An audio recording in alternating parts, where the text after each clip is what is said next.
Sorry that the video here is not of the best of quality, unfortunately. There aren't many very good screen capture softwares out there that I would prefer to use right now, so I'm just using my phone to film this. But I just really quickly wanted to show you a Pong game, sort of, made with logic gates in the Logically program. So yeah, I can kind of point out each part here. It's kind of hard to hold my phone here and do this at the same time.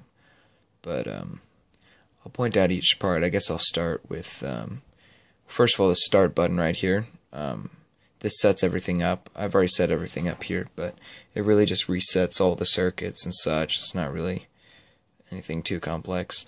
Down here I have my paddle system, which runs off of an integrated circuit that I wrote. And you can see it here. It's a little bit tricky. It's basically just switches. Well, not basically. It's kind of tricky, but it can increment up or down and switch between a few SR flip-flops. And so this is a key component to my project here. I use it in several places, not only the paddle, but it allows me. So if I want to increment up or down, I can use these control buttons here, and it's actually all the way up, all the way. It's all the way up, and so I can either hold them or just click them once. So if I click it once here, it might go up. It sometimes skips them, but or I can like hold it right here, and this corresponds. Whoops. And this corresponds right here. You could probably see up here on this level. This is going to be the lower level, which displays the paddle. So that's really the paddle system. It's fairly simple, and especially with this integrated circuit. And just something we'll come back to here is that this chains into a collision system over here. But I'll go next to the ball logic. Now I'm not really going to go in depth on the screen because it's really just a bunch of tedious wiring. You can imagine it's just you send a few wires over and it changes it. But let me see if we can see here. The ball.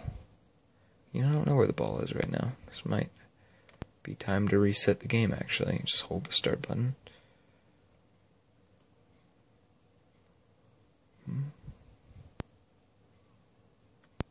There we go. Okay, so you can see there's actually two of them now. But there's a little 8 that moves around and has collisions with the sides, so that's just something I might have forgotten to demonstrate here.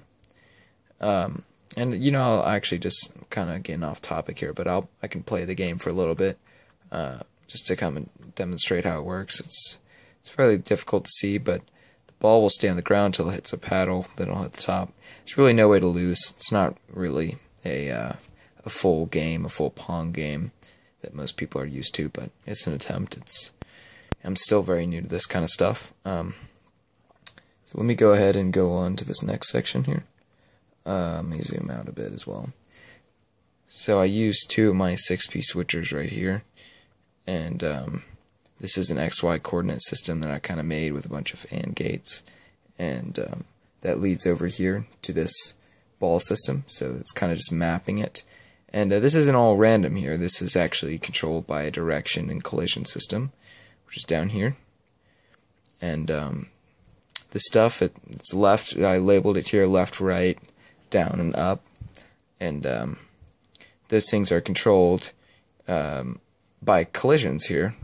So if it collides with the top, it's going to go down. If it collides with the paddle, it's going to go back up. And so on. And this is a little randomization system here to determine whether it's going to go left or right, because sometimes it's unsure. You don't want it to be, it's always going to go right when it hits this, or always going to go left. So it's nice to have a little simple randomization system here that utilizes an AND gate. And that goes back to here that I was talking about, the collision system.